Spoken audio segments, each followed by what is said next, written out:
Plusieurs mois après avoir annoncé la fin de son cancer, Laurie Delhostal reprend le cours de sa vie.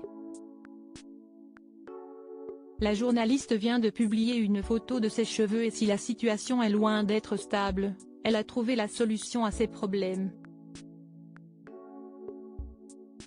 Si est une page de sa vie que Laurie Delhostal espère bien laisser derrière elle pour toujours. En novembre 2022, la journaliste spécialisée dans le sport a annoncé être atteinte d'un cancer du sein sur les réseaux sociaux. Une terrible maladie contre laquelle elle s'est battue pendant plusieurs mois, n'hésitant pas à médiatiser son combat pour sensibiliser les gens. En juin dernier, la jolie blonde de 43 ans a fait une grande annonce en révélant officiellement sa guérison. Si est le début officiel du reste de ma vie d'ex-cancéreuse.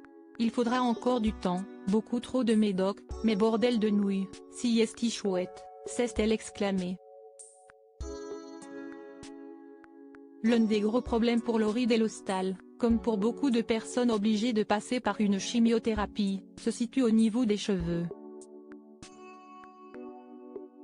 La perte peut parfois être importante et la journaliste a déjà expliqué que ses cheveux repoussent de façon étrange, mais elle a trouvé la parade.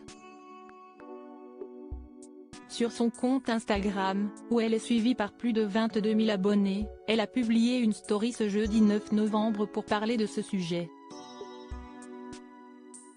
Sur la photo, qui est à retrouver dans le diaporama, la compagne de Pierre Abadan prend un selfie sur lequel on aperçoit juste une partie de son visage et surtout ses cheveux blonds.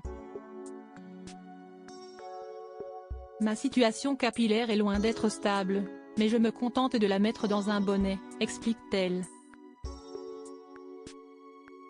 Elle en profite pour annoncer une bonne nouvelle. Laurie Delhostal a donc trouvé la solution pour ses cheveux et avec l'arrivée de l'hiver, le bonnet est clairement de circonstance.